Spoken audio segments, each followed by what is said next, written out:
Shorty.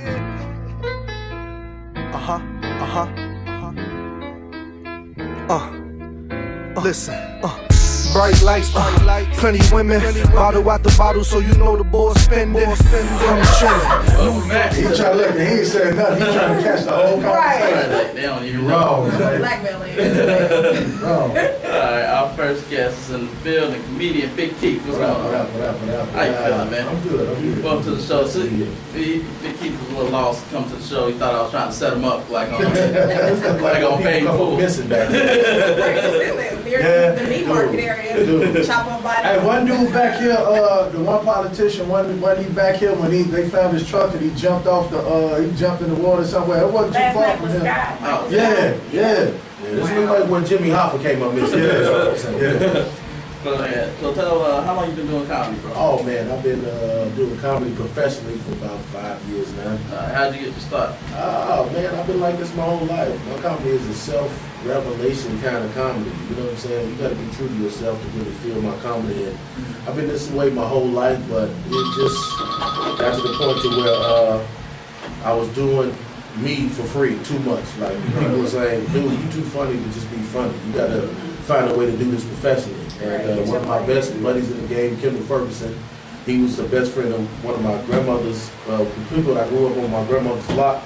We just happened to be playing spades behind my grandmother's house one day.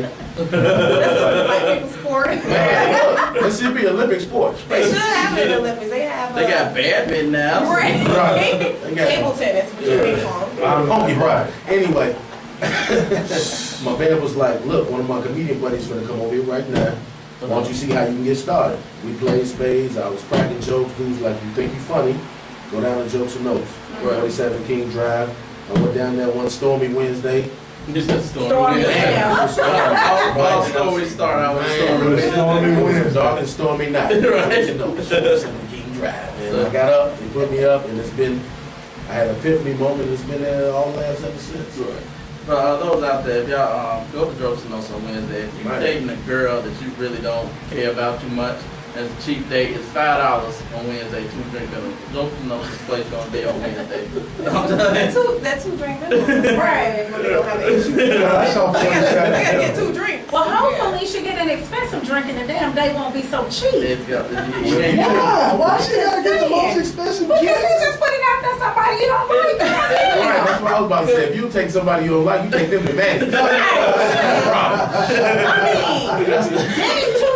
what I don't like, bro. Wendy's. Taking on Wendy's. 99 cent menu. Oh, yeah. Value menu will let you know what the love is. Right. Crispy chicken with With extra cheese. Oh no, as you done took somebody there, you done been there. That's the way it's I go there on my own. That After the shit, gym sometimes. look, after 99 cent frosty. You see, why would you tell him that? It's After the chicken. gym. It's chicken though. I gotta eat. Come on, son. Oh, but I do scarf down a protein shake too. But anyway. Yeah. We gonna have that discussion later. What? You said you drink protein. All right, anyway. Never mind. It's blended. Just say the shit is blended. How the hell you gonna go to Wendy's after your workout? Hey, Jay, you ain't told me you knew Blair Underwood, man. It's a blessing, man. I've been trying to make moves in my career.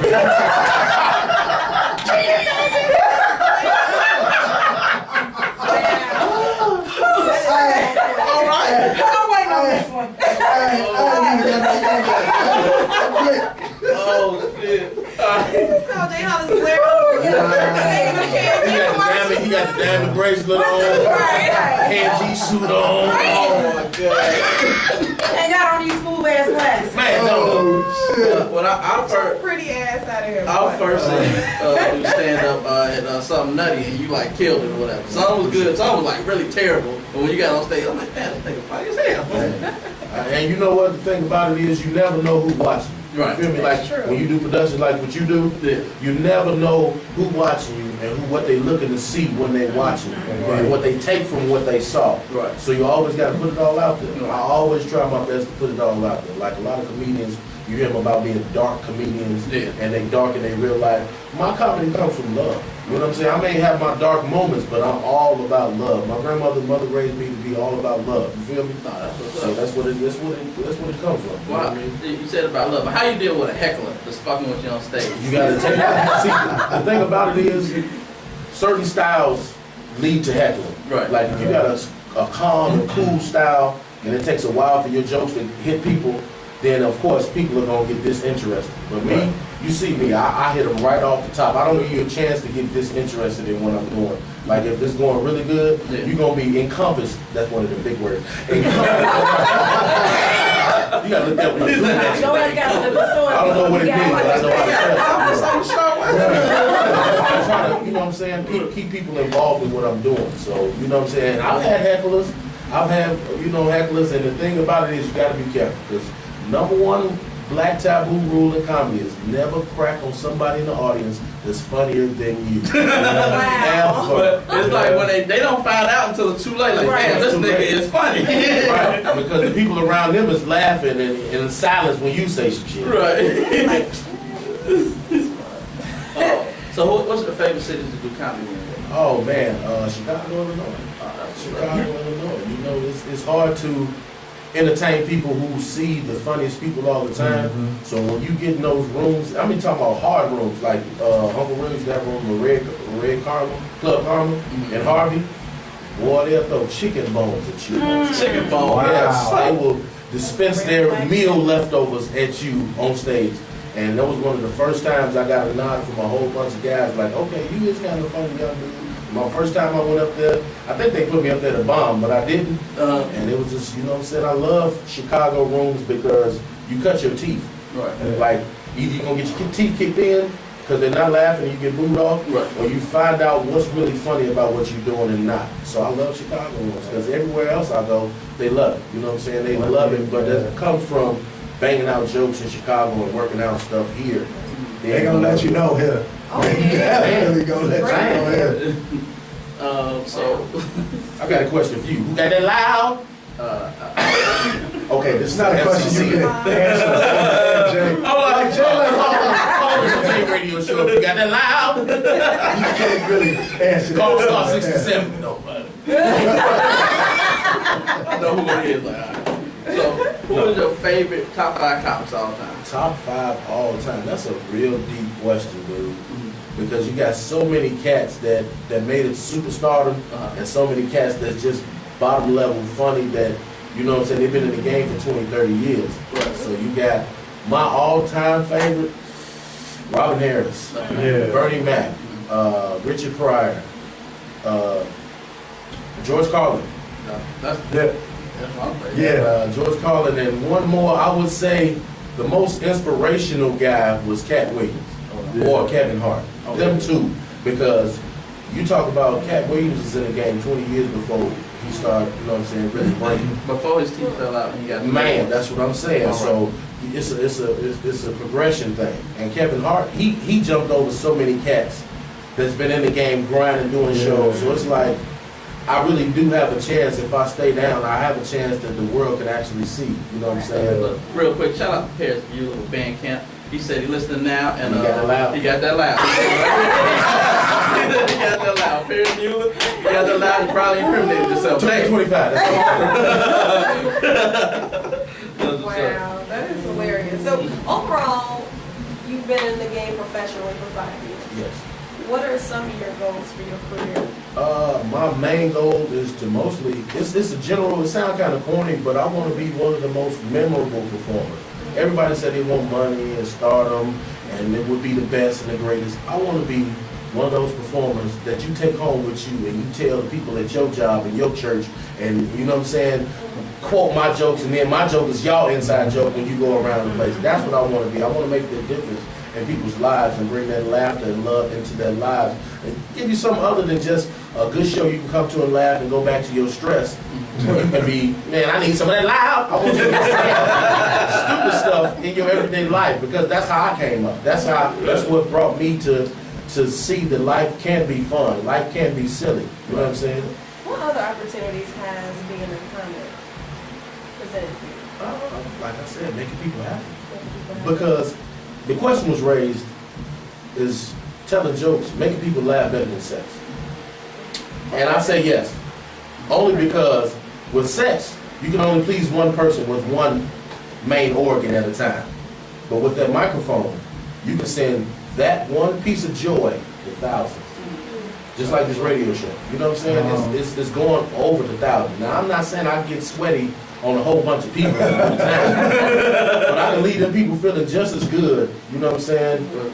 So you agree with the phrase that comedy is therapy? Man, comedy is Because laughter is therapy. People don't realize a lot of I heard- kids got something wrong with them. Yeah, I heard Carlin say that, and it's funny you mentioned Carlin. Carlin, next to Richard Pryor, is probably my favorite comic, then Robin Harris. Absolutely. Like Carlin was like, I don't even think people still realize Carlin's brilliance. Man, now. it's hard to be funny and a cynicist at the same time. Yeah. And he was really, and it cynical. wasn't even jokes. He was just telling how he Yeah. felt. Like his stuff on religion was hilarious. Yes. Like the Catholic Church, all they want is money and to put it in your butt. That's pretty much How- That's true. Yeah, he said we took a big landscape and turned it into a giant mega mall. And it was just all truth, but it's funny because it's truth in it. And that's where my comedy is going to lead. I want to be able to break down stuff that people hold on to that you don't need to, and build up stuff that people need to be paying attention to Absolutely. in life and need to be addressing. You know what I mean? So how does your family feel overall about your comedian success? Or Girl, your I have been comedian a career? class clown my entire life. They were like, this is a perfect fit. Exactly. It's no Getting surprise. phone calls from Because school. in family functions, I'm making people laugh. We've had functions where people laughing so hard that they're telling me to shut up. Just go outside, take a break. Shut up, because we can't breathe. We about to pee on ourselves. Like really, like stuff like that. It's been crazy. Like I was such a class clown. Not only did I sit at the teacher's desk, I had to be moved to the board, poster board When you around my face it, desk, and still was trying to get in trouble in class. Oh my God. But I got a question for you, sister. Yes. You fine as hell. How fine are you gonna get any more fine, or you gonna keep it right there? We'll keep it right. Okay, please. If you get any more fine, I'm gonna just jump on your back. I ain't gonna ask your name. Get out. You're gonna be in danger. That's all I'm saying. Oh my goodness. Let's Oh. go on back race today. You a chubby chaser? I like the thing. Man, meet me in Harold. Mouse off Grove. You know what, y'all, speaking of Harold's, it still kills me that when I hear Wale's song, you know, he's someone, he went to grab some mouths from Harold's. I'm like, and said it was overrated. I'm like, it's not mouths from You know Harold's. what though? He got booed here for saying that shit too. They booed the shit out of him when he said that. I like, dog, there's certain shit you can't come to Chicago and say. You can't diss You Harold. say it's overrated, baby. Some niggas was like they wanted to fight dude behind that You shit. saw the 60 Minutes piece where Barack and Michelle were on there talking about their first apartment? Nah, what is it? 60 Minutes. I don't know what year or month it was, but 60 Minutes had a piece on Barack and Michelle, and they said their first apartment was over a Harold's Chicken Shack. On my mama. On my mama. I ain't never heard a presidential shout out for a chicken.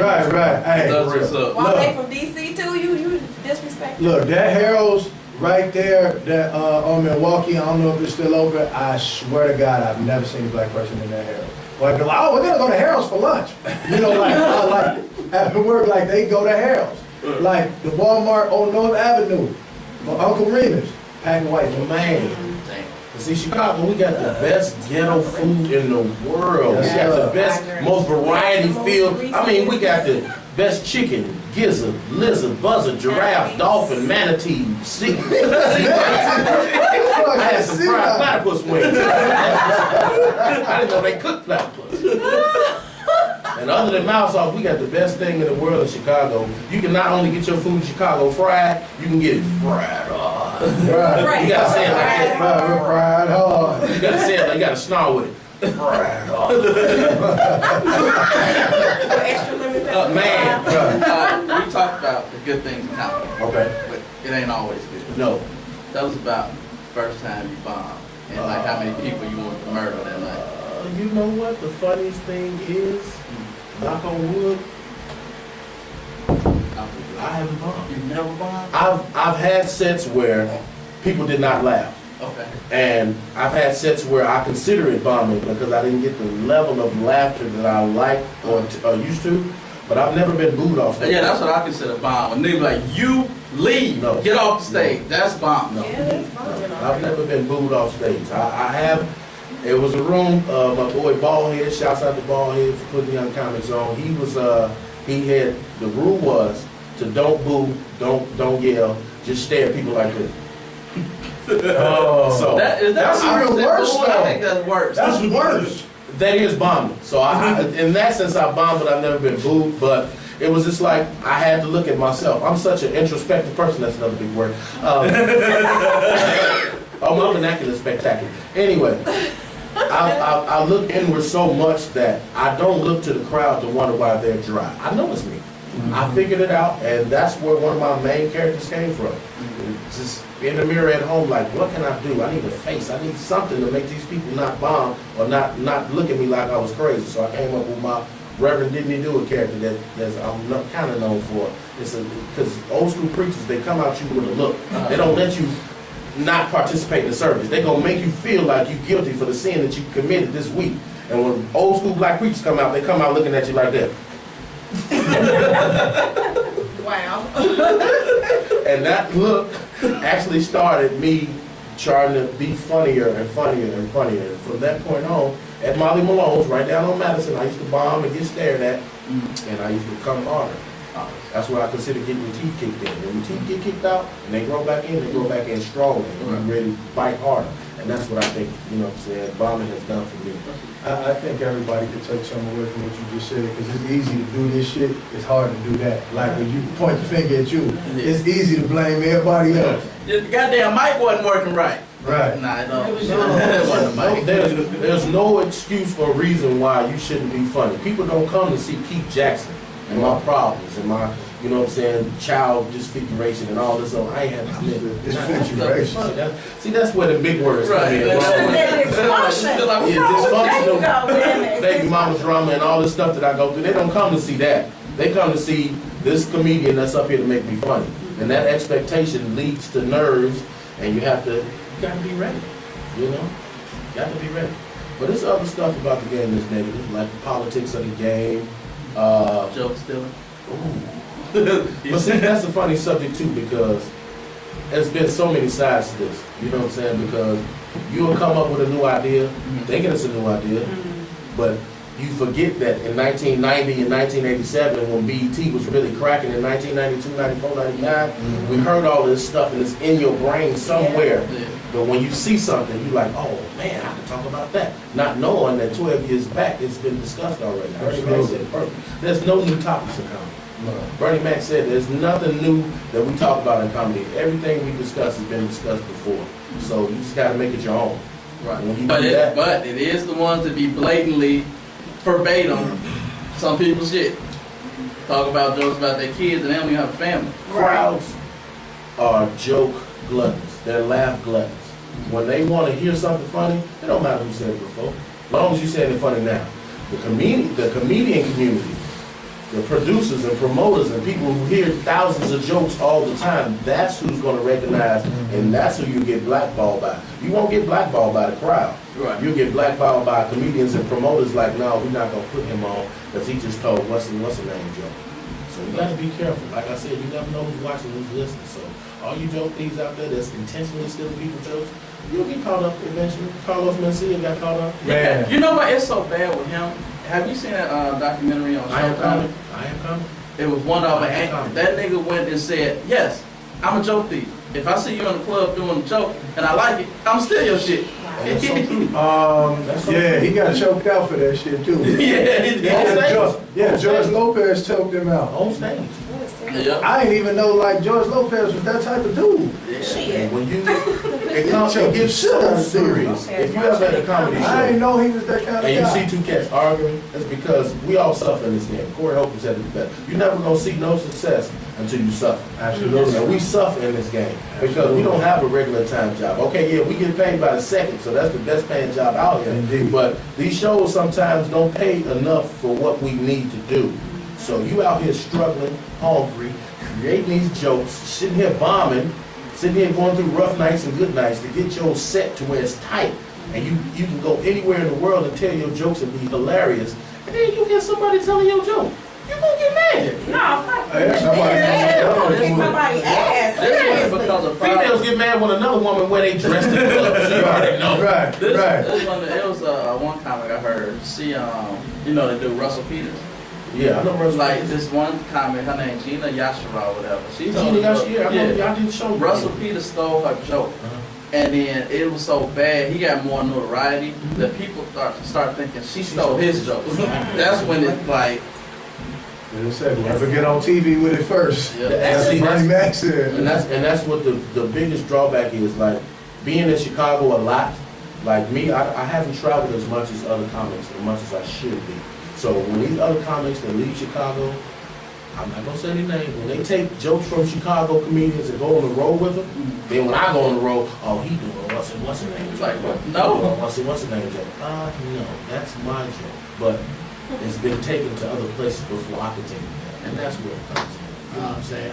So how do you feel about marketing yourself as far as that goes? You know what, I have Plan on stepping outside the box?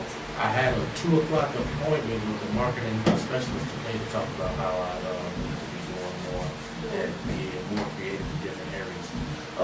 That's it's 10% funny, 90% business. It's what a it is. grind, man. It's definitely a grind, and it's about you just out of like, and it's funny. I get asked that question like, "Yo, how did you create this opportunity?" Working, grinding, networking. People don't put enough stock. They put too much stock in the internet and not enough stock in networking. You know what I mean? So it's about networking and building that foundation, and then seeing who you could draw from to move you along. And then all the years you sang with 112, I mean, Right. Well,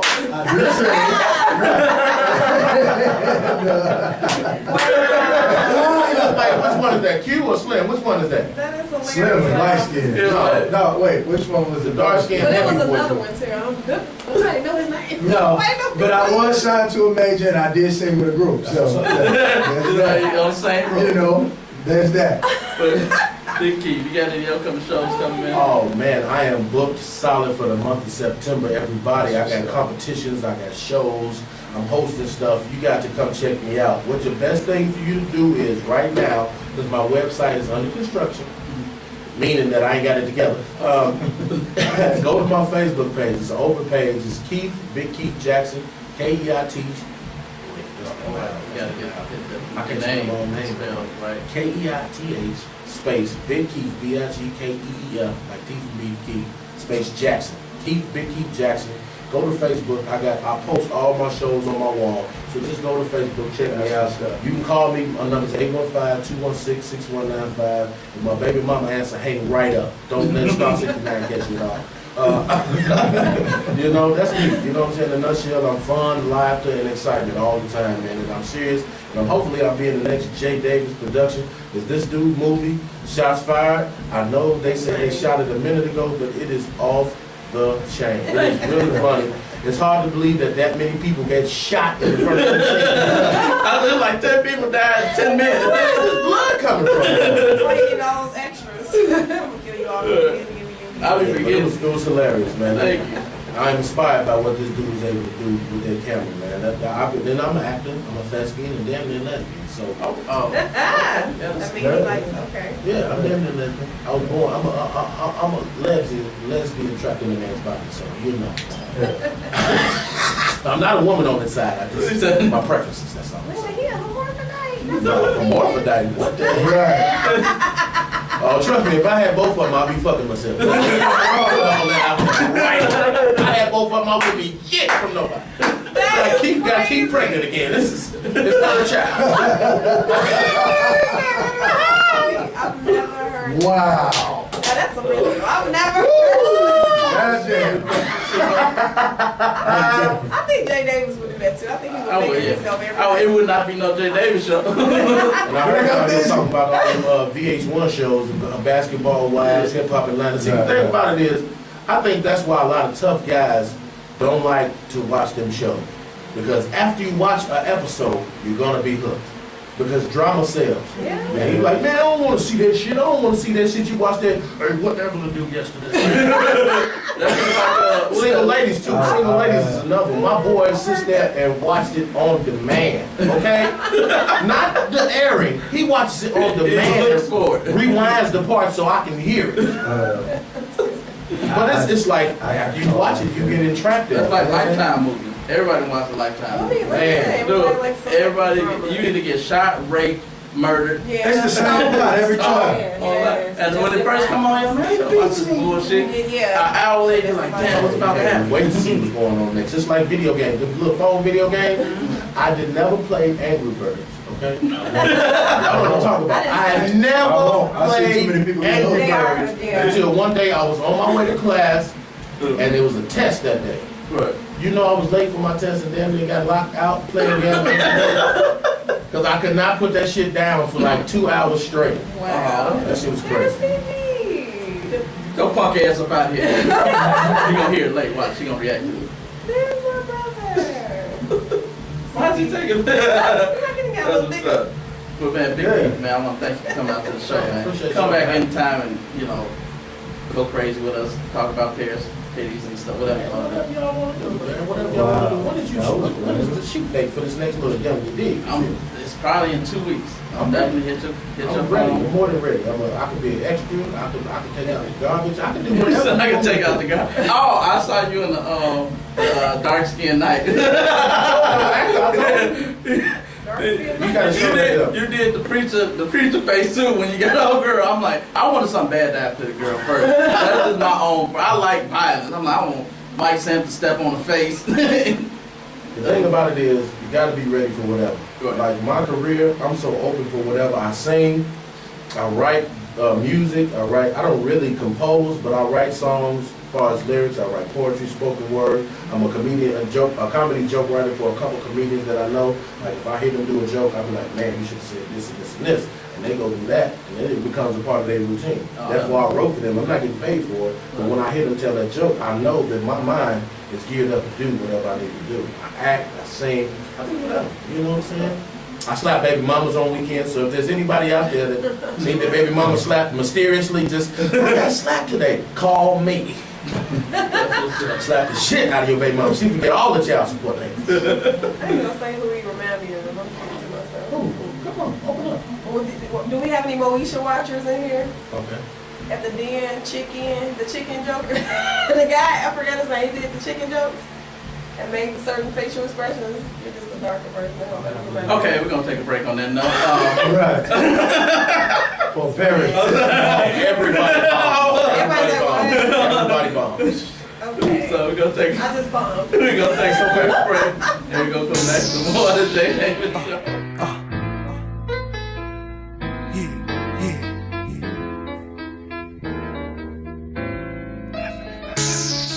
We don't need no patrol here.